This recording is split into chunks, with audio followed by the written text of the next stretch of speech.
بالله من الشيطان الرجيم. بسم الله الرحمن الرحيم.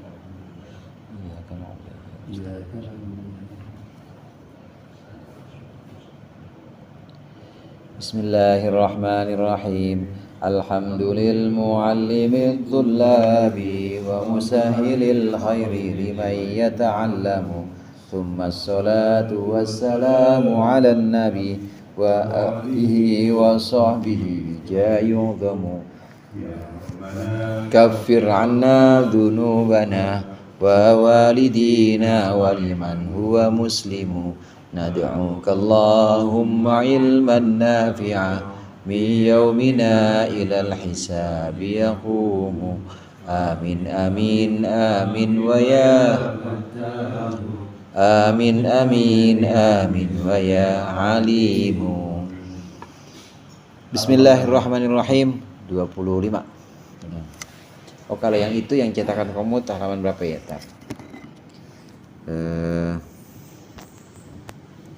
Beda cetakan tuh, Kong.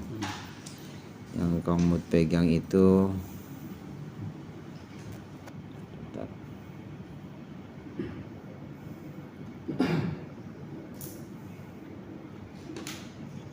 halaman 130. 130 1. Halaman tulisan biasa ya? Enggak, yang ketik nyari jadi halaman 131. Bukan halaman yang suka begini sih. 131. Bismillahirrahmanirrahim. Qala al-musannifu rahimahullah wa nafa'ana bihi wa bi'ulumihi fid dharain amin. Wa nadharu nahwi sama'in mimma yulhi kathaubin lahu alamun li khabaril Bukhari. Ma balu aqwamin yarfa'una absarahum minas sama'i fi salatihim. Fashtadda qawluhu fi dhalika hatta qala yantahanna an dhalika. Wa nadharu nahwi sama'in, dan memandang semisal langit. Ini yang dimakruhkan, atopnya kepada wa kuriha fiha iltifatun, dan dimakruhkan juga memandang langit, semacam langit. Mimma, yaitu sesuatu, yulhi, yang bisa mengganggu, kathaubin lahu a'lamun, seperti pakaian yang di sana ada tandanya atau ada gambarnya. Di khabar Bukhari, karena hadis Bukhari, ma balu aqwamin, sabda Rasulullah, ma balu aqwamin,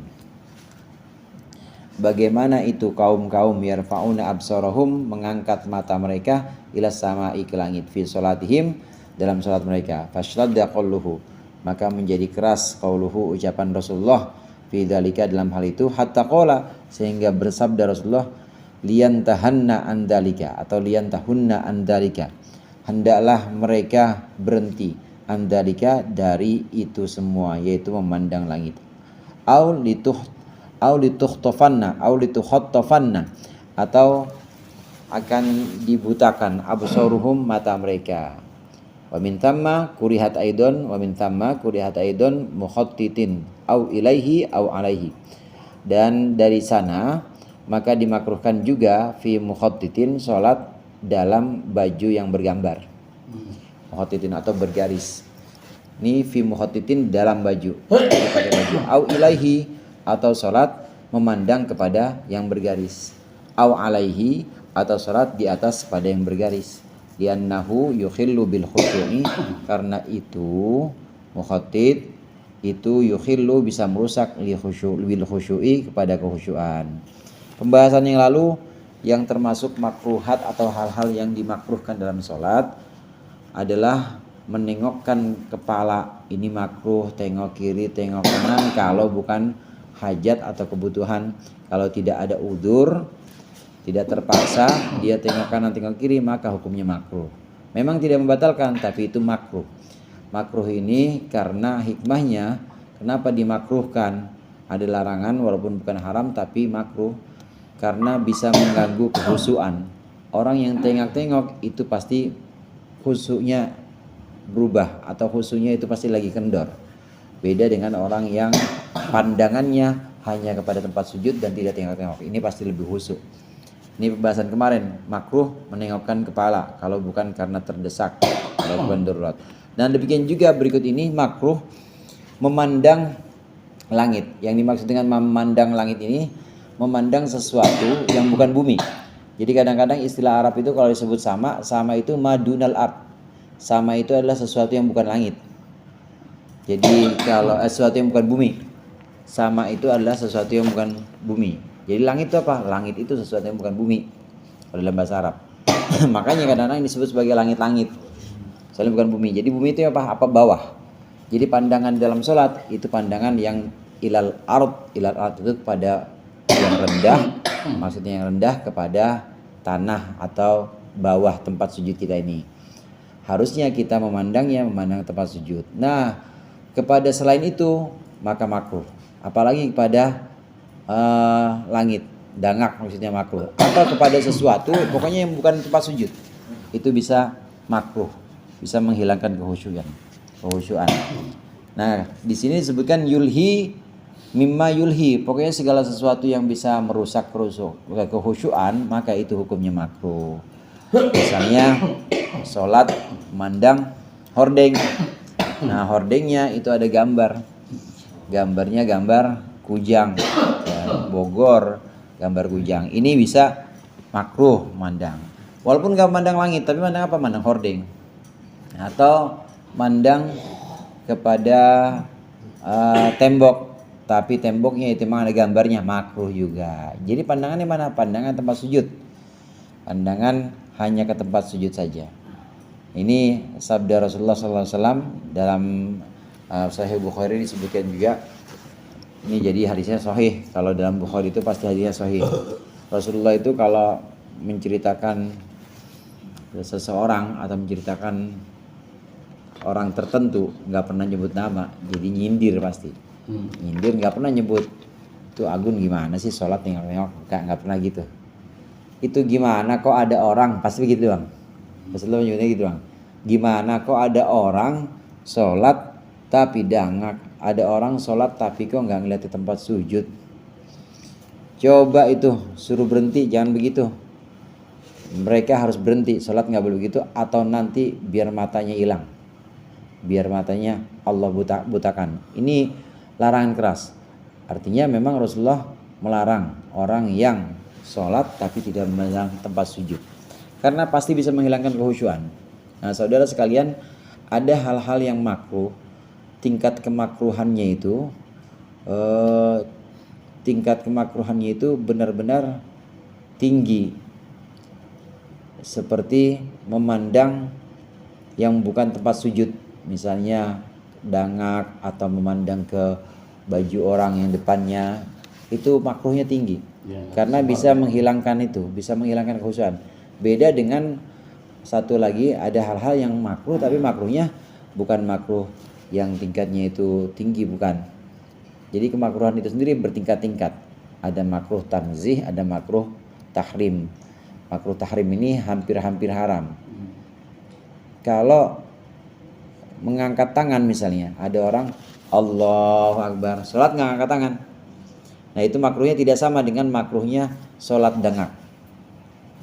Jadi bandingannya sunnah memang bandingan makruh, tapi ada sunnah yang jika dibandingkan itu jika ditinggalkan maka jadinya makruh, itu ada. Tapi ada juga sunnah yang jika ditinggalkan tidak makruh. Nah makruh itu sendiri ini bertingkat-tingkat. Kenapa ini makruhnya sangat keras? Karena Rasulullah sampai mengucapkan seperti itu. Rasulullah sampai mengucapkan itu orang yang begitu sholat biar benar sholatnya, jangan begitu lagi, atau nanti matanya dihilangkan, atau nanti matanya nggak bisa ngeliat lagi. Jadi harus benar-benar memandang ke tempat sujud. Nah dari sini kata mu'alif, karena memandang tempat sujud itu sunnah, balikannya kalau tidak memandang tempat sujud adalah makruh. Makruhnya ini sangat keras. Dari sini maka bukan cuma tidak memandang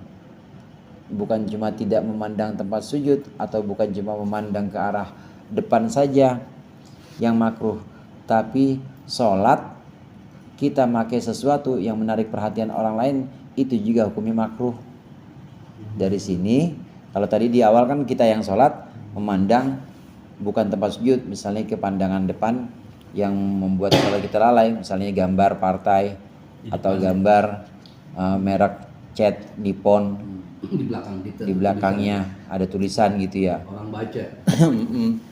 Ada tulisan jangan disalib, saya muslim misalnya gitu ya, muslim disalib.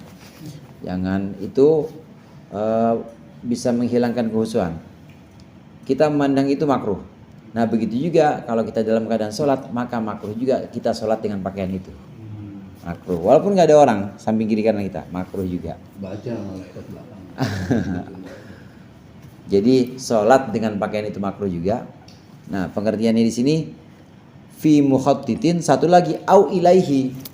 Au ilaihi maksudnya kita nggak pakai tapi kita menghadap ke situ, menghadap yang ada tulisannya, menghadap ke tempat yang ada tulisannya, makruh juga.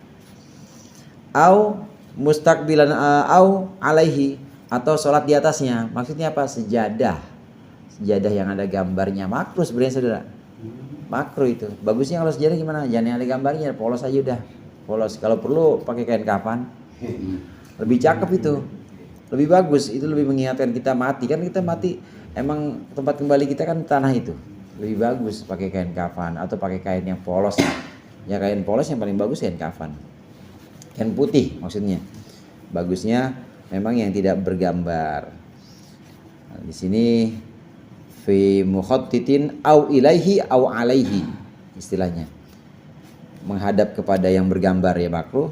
Salat dengan yang bergambar, kita pakai pakaian yang bergambar juga makruh. Demikian juga salat di atas yang bergambar au alaihi. Ini salat di atas yang bergambar. Ini juga bisa menghilangkan khusyuk. Ilatnya saudara, ilat kemakruhannya itu adalah ma yulhi atau ma yukhillu bil khusyuk.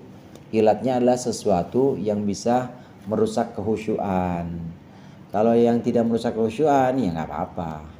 Kita udah terbiasa misalnya pakai sejadah, emang gambarnya begitu aja udah, nggak ada gambar yang lain, dan itu tidak merusak kehusyuan ya maka hilang kemakruhannya, nggak apa-apa. Asal ilatnya hilang maka hukum makruhnya hilang. Karena al hukmu yaduru ma'a illatihi wujudan wa adaman. Hukum itu akan berganti atau berubah sesuai dengan ilatnya. Adanya ilat, adanya hukum. Kalau nggak ada ilat maka hukumnya bisa berubah. Ilatnya tadi menghilangkan kehusuan. Kalau tidak menghilangkan kehusuan maka tidak ada kemakruhan. Jadi boleh kalau memang tidak menghilangkan kemakruhan. Ilatnya karena sudah tidak ada. Nah, ilat ini, ilat hukum dari kemakruhan. Ilat hukum kemakruhan dari sholat dengan pakaian yang bergambar. Nah, apa tuh? Wa basqun fi sholatihi wa kadza kharijaha wallahu a'lam bishawab. Kalau kita pakai kaos misalnya gambar kartun, gambar metal itu sebenarnya Makruh. makruh. Kalau di rumah sendiri kan tetap makruh. Tetap makruh juga. Tetap makruh juga.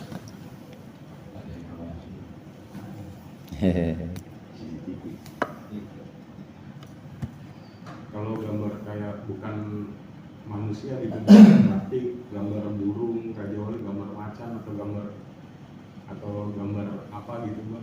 Ya, tinggal ilatnya aja tadi Bang. Oh, bagus. Kalau kira-kira dengan itu hilang kehusuan kita atau hilang kehusuan orang yang mandang kita, maka makruh. Oh, bagus. Jadi kalau kembali lagi gambar batik atau gambar apa, menghilangkan kehusuan kita enggak.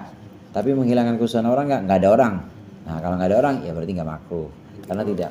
Maaf Mbak, misalnya saya di belakang Agun nih, Agun pakai baju gambar parut tapi saya nggak ngaruh gitu sama bajunya Agun. Saya Bismillah khusyuk aja gitu, belajar khusyuk ke bawah. Itu hilang juga berarti kemakruhan Agun. Emang lu bisa nggak baca? Enggak, maksudnya kan kalau udah takbir kan udah langsung pandangan ke bawah gitu, pamut.